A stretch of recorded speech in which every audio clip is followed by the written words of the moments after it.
You can learn how to draw later in life, become really good within a few years, and then become world class if you want to within 10 years. And to demonstrate that, we're going to hear the story of Jared Cullum. He teaches me how to paint. He went from total beginner working full time. I think around 28, he starts trying to learn how to draw. Within 10 years, he's been nominated twice for an Eisner Award, one for Best Painter for his graphic novel Kodi. Eisner Awards are like the Oscars for comic books. So he's absolutely brilliant at illustration and comic books, but he's also brilliant at just watercolor landscapes, gouache, still lifes and landscapes and all sorts of things. He's one of my favorite illustrators. His watercolor illustrations are just beautiful and he's still improving. And one really lovely thing is that Jared has his passion for art has only grown. He is so passionate about it. And so we're going to hear his story. So I interviewed him. This is the main story from that interview. The interview's like an hour and a half long, but we've brought it right down to the essentials, including tips for you about your own journey and how to keep going and enjoy it along the way. So we pick up the story here at 2012. He started in 2010 trying to figure out drawing. 2012, he goes to a conference, which is kind of a turning point for him. And we're going to show his drawings from around 2011 all the way through to 2024, so you can have a visual of how he's improving and what he's working on as he goes. Oh God, this is like a nightmare. Solid 2 likes. Going strong. Thanks, Mom, and probably Joe. Yeah, you got to find out who those 2 likes were, and they're your OG fans. You saw the work ethic of these people at this event in around 2012. How much were you practicing before that? And then how much did you start to practice after that, realizing you needed to become a machine? Yeah, so I went from, I was trying to do sketching sessions. I mean, I remember when I first started and my friend told me with the ink sketchbook, like get yourself a sketchbook, use only ink. And I remember at the time he was like, just try to complete 5 drawings a week. And I remember him telling me that. And I distinctly remember being like, that is ridiculous. Like, Too like I much, you can't mean? imagine. Yeah, I was like, I can't imagine drawing. What are you going to draw? Like, how could you draw anything for like find 5 things to draw a week? Because I was thinking like maybe I'll do 1 a week. And Yeah. and then I did 1, and then it became 1 a day, and then it became 5 a day. And then it became how many sketchbooks can I fill? Had a very strict kind of, workout regimen, I guess you'd call it, of 20 to 40 figures a day. So not like full figures, but like a 1-minute session or 30-second to 1 minute. And then I would do master studies too. So go to the library or either take them home or sit at the library and do a certain amount of value studies a day. I went to going no breaks and maybe, I want to say about 5 to 7 hours every day with no break of just drawing figures and portraits. So there were a lot of fashion blogs at the time, which I'm sure there are now, but so there was like, I don't know if they're still around, but Tommy Tun and the Sartorialist and a couple others where it would be either fashion or like, photography websites basically. And I would just scroll the infinite amount of, draped figure, essentially just people with clothes on, um, on the fashion websites and just copy every one of them. So my goal at the time was just to draw everything or copy everything. So go copy, like get a book of Degas paintings and sketch every single one of them, and then go to the library or the museum and sketch every one of them in a notebook, and just try to analyze like what is working and how is this thing functioning. And then also just reading. I was reading, a lot of like the classic books, The Art Spirit, Edgar Payne's book on composition. I got really into watercolor after that experience too. So I wanted to learn watercolor, which really cracked open art history for me, because at the time I had not paid any attention to art history at all, and I was just sort of steamrolling forward on my own. And then getting into watercolor led me to people like Winslow Homer, who were around in the 18 middle to late 1800s. And then that led me to other people from that era, which led to a just a deep, passionate interest in that particular era of art and painting. So And I got 19th century Mhm. Yeah, artists. exactly. Yeah. Yeah, like I mean, I love artists from other eras too, but I think probably most concentrated on like 1860 to, 1920, between Europe. Uh, a lot of it was concentrated in France, And Impressionists. who were a lot of the main artists you were studying and doing value studies of? So I got super into Jean-Léon Gérôme, who is still one of my favorites, because I think even though he was a fine art painter, he was one of the heads, he was the like one of the figure heads of figure teaching at the École des Beaux-Arts in France. Um, as an illustrator, like I find even modern concept art comes short of the narrative power, the story power of Jean-Léon Gérôme's uh, paintings, which I guess they would not, categorize as illustration, but the story power of his paintings was unreal. The technical prowess of people like Bouguereau, Ang, that's middle. They were very opposed to. And then as I got more into painting, which led into plein air painting, I got way more into impressionist. So I really liked Maisonnier from that era. There's a kind of old guard of people who I loved, who were very anti-impressionist. Then as I got more into color and painting, I got really into middle and post impressionist too. So, Edward Manet, I really love his stuff and his figures and the subtle hand that he used with figures. Not everything is super dynamic. Of course, from way earlier to, back in Renaissance and then late Renaissance, I also really loved Caravaggio. Is that bringing it down to two values or three values with marker pens, or how would you do those? Earlier I was just trying to copy the thing, because I didn't know what to do other than that people who were really good said they copy master paintings. So I was just trying to do what they said they did. So I would just try to copy the thing, like just draw the figure, like a sergeant portrait or something, or a scene, and just do it, copy it to the best of my ability. After, schoolism, I took the classes at schoolism and some others, maybe 2015. Um, then I got really into concentrated. Uh, um, so basically picking a thing that I'm after and then concentrating on that. So it could be texture, composition. It could be, figure proportion. It could be, but I try to, or value, it could be but I try to take one simple idea, instead of trying to just straightforward copy it. And then I do the copy. I mean, I still do this. Um, like these are some copies of Chin Chung Wei's paintings.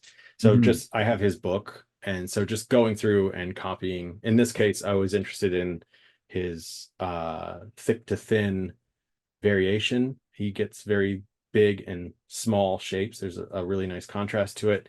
I like his color contrasts too. And then the composition, the way he, arranges the shapes in a certain way. So I can lay out a bunch, and if they're at business card size, you can get a whole lot of them done really fast. Um, Yeah. And so if we look at, the drawings on screen, we're about 2013 here. This mhm. is in the era of 5 to 7 hours a day, you're doing master studies and you're sketching from life with your pen, filling sketchbooks, but also you're getting skills here in you're also doing your figures every day, but you've also got a sort of cartoony, stylized, characters developing already Yeah. at this stage, right? So how did you develop those skills, during these early days? I really wanted to do a young adult or a kid's graphic novel where I could use watercolor on every page. And I think if you looked at the early I in 2014, I don't know if it's part of it because I had our son Oliver. And I don't know if that was part of like the ramp up, but I really ramped up. Like I was ramped up a lot. So I spent, all of my later 20s just working 7 8 hours a day and drawing and then painting. And then when we had our son, I left my full-time job uh in graphic design. My wife is a nurse. And so she's able to work on the weekends, and I was able to start picking up illustration stuff, jobs, enough that I could do like a part-time job at home and stay at home. Um, but I knew I was still falling short of what I wanted. So I really like ramped up a lot after 2014. Because I think, I knew where I wanted to go, and I knew that there was also a financial gap and some pressure there. It was not like hey, up to that point it was like I had a job, and it was like, well, your fun little pictures, and So it you wasn't like a stopped. thing. Did you say you quit in 2014? Yes, yeah. That's And so funny. So you had your son and then pretty much quit around the same time. yeah, It's similar which to me was when I had terrifying. my daughter, I quit as well. Yeah. We got weird timing, man. We Yeah, that's quit. funny. Why Um, would we quit at the I don't worst know. possible moment? But Yeah, it I know. worked Yeah, out in the end. exactly. Yeah, it I lights a mean, fire under you to make it it happen. it made it feel like a pressure cooker, which I think is probably part of what you see with the curve of the ramp up, because in terms of the light, because I knew what I wanted, and then it was like it felt like it's going to happen or it's not. So I started um you know, painting all the time in all of my free time and everything. Um, you know, just didn't really go out or do anything. And then most of the work was done like whatever. So, when they're newborn, it's like 7 or whatever PM or whatever. The second he would go to sleep, I had kits set up on our kitchen table. Yeah. And because I didn't have like a studio or anything. So I had like just our kitchen table, and I just had a little kit of stuff. And so it would be, if we're in there, I could draw there, and then if he goes to sleep and by the bed or whatever, and I could work next to him or whatever. So I just uh anytime I wasn't being present with him, doing playing or doing whatever, I was trying to draw constantly. Draw and paint. um so I don't know, at that point I stopped like clocking, okay, I've done this much a day. I Yeah. think that's probably when I stopped. I still did the figures and still did that kind of stuff as a practice. I got more into film at that point too. So like I got all the Kurosawa films and went through, Seven Samurai and Yojimbo, and um as any of them I could get my hands on, and just pausing every That's a cool idea. 5 seconds, and copying. So that helped a lot with both figure and then composition for storytelling too, just because he's Right. so classic. We'll get back to Jared's story in just a second. Just so you know, he provided a brilliant workshop to our study group members, which you can access in the study group, where he talked about how he studied master paintings to improve his figure drawing for storytelling. He then provided a series of exercises for us to help us see how we can exaggerate poses from reference to better tell stories.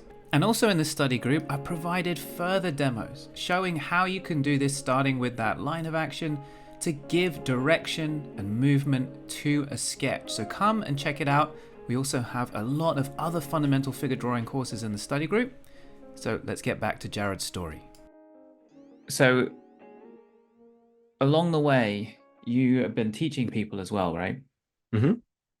And so what are the, like, let's say, top 3 things that you have to repeat to students over and over and over again? Honestly,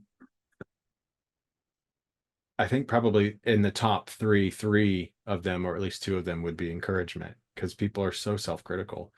And I am too. I'm guilty of it too. And so I think a lot of it is based on finding a practice.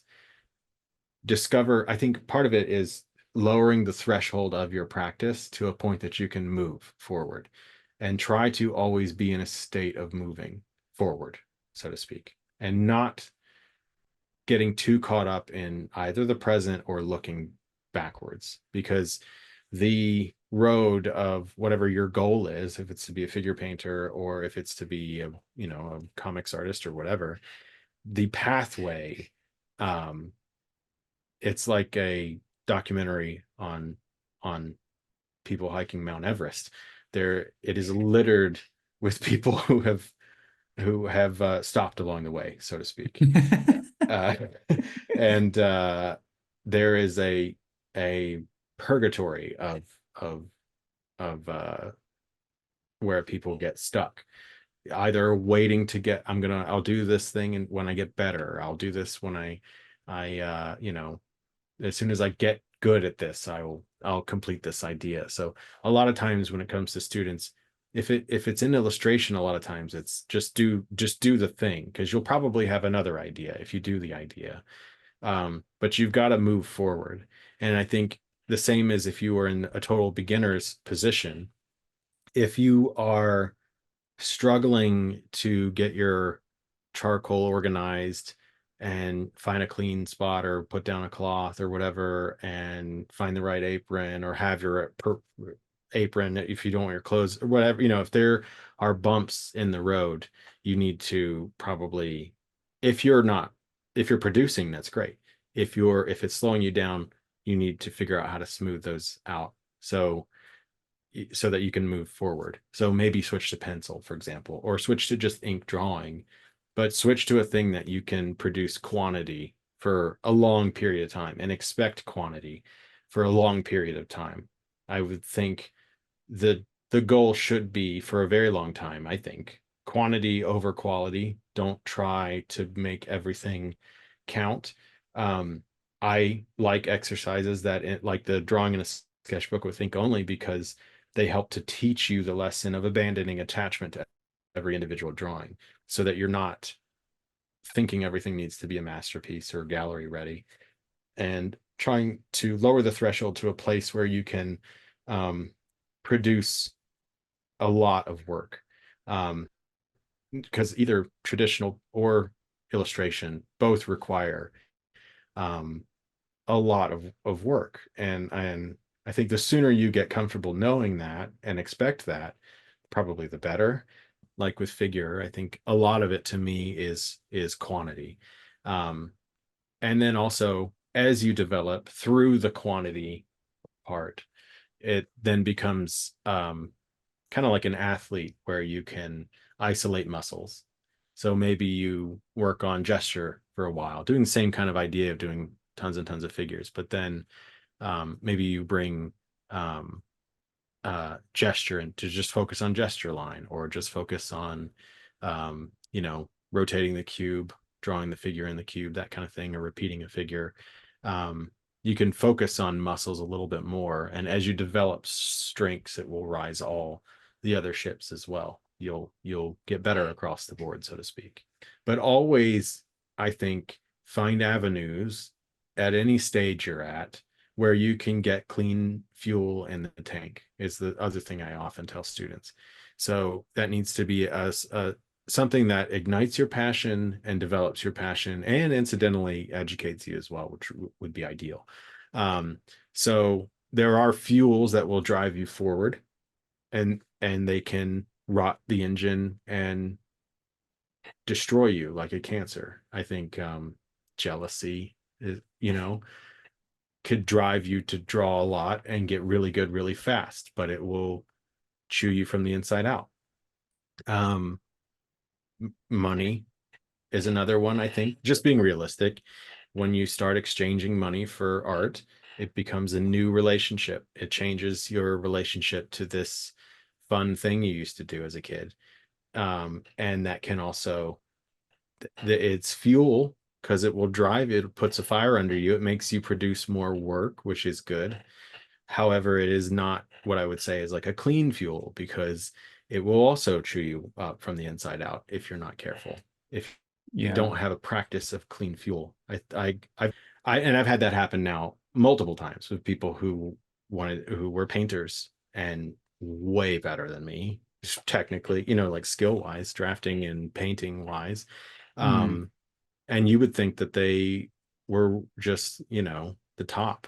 And then they just like a light switch, couldn't do Was it anymore. just burnout, overdoing it, I think or so. In stress? the situations I'm thinking of, it has to do with burnout, I think, and stress and But you paint every second you can, and you have yeah. done for the last 10 years. And I worry And about it, I don't honestly, see sometimes. you, I can't imagine I can't either. you ever losing. How do you keep the fuel clean in the tank? I try to keep a constant clean fuel practice is what I always think of it as. So the master studies, for example, finding time researching artists that I really like. So like I said, I got just all kind of random. Actually, I think it was just because James Fletcher Watson has a film called The Magic of Watercolor, and I wanted to learn watercolor, and I just stumbled across it looking up watercolor videos. That led me down a rabbit hole of what is probably my bigger painting influence and obsession, which is like English watercolorists, David Curtis, Yeah. David J. Curtis, like I Yeah. was saying, I mean, there's a long list of Yeah. Patty Joe is another great, not watercolor, but she's a fantastic painter. Anyways, so like finding new painters, trying to crack the code of what they're doing that works, going to new museums, doing workshops, classes, things that like reignite the thing that you really loved about it, is crucial, I think, to find, because just beating your head against the wall will ruin it eventually, I think. Yeah. Um, so it was like not just doing drills of 20 to 40 figures a day, but then it was like it was more fun than to try to like watch skateboarding videos or like Kurosawa films. Like I really love Seven Samurai. So watching it and then pausing it every 10 seconds and trying to, it's a long movie, so that lasted for a good month, but finding different dynamic approaches, so to speak, to learn drawing that are not just beating your head against the wall. And then I think having a goal helps too, as a clean fuel. So a reason, whether it's a deadline that you have to meet or some sort of thing that's driving you forward. Um, if you want to do like I want to be a figure painter. I want to paint big portraits like David Kaysen or Scott Waddell. If you get really into people that do that, or for watercolor, Mary White is a fantastic. She paints really big portraits. If that's what you really love and you're really into that, then that is a good goal. Okay, well, I want to do eventually at some point a 2 foot by 3 foot or bigger, Right. whatever large painting. And now I've got a lot of micro goals to get there. There are so many great takeaways from this story. One is just Jared's incredible work ethic, how he was able to keep not just the number of hours that he's putting in high, but also the passion, the drive, the love of it is still super high. He's not burning out. He's just loving it. And one of the reasons for that is he's varying, right, what he studies and what he draws on to keep it fresh and interesting. So let me know in the comments how you could do that, what you love that could keep it fresh and interesting for you. Another thing is that he did so much work to get here. He did so much consistent practice. When he was figuring this out, there were the books at the library, a couple of online resources, but it wasn't as much as is available now. There's so many great tutorials here on YouTube and resources out there that you can use, and that may help you progress more quickly as well. If you want to have a really good structured practice program where we work on a variety of skills every single month together with other people and keep it really focused on just the things that make a big impact, then come and check out our study group. Jared actually has a workshop in there about how he creates figures and poses in his illustrations that have lots of movement and action and story to them. But also within the study group, we have how to simplify the figure and how to create gesture and things like that. Perfect for all different levels of skill. So come and check that out. Yeah, and I'd love to hear from you how you felt about this story for your own, artistic endeavors. Is it lit a fire under you? Do you want to go out and practice and go for this thing? Because it's so possible, and you can achieve what you dream of being able to achieve, just like Jared has. I've got another story of another artist who really, really improved, and later in life, a super interesting one, here on the screen. So go and check that one out, and I'll see you over there.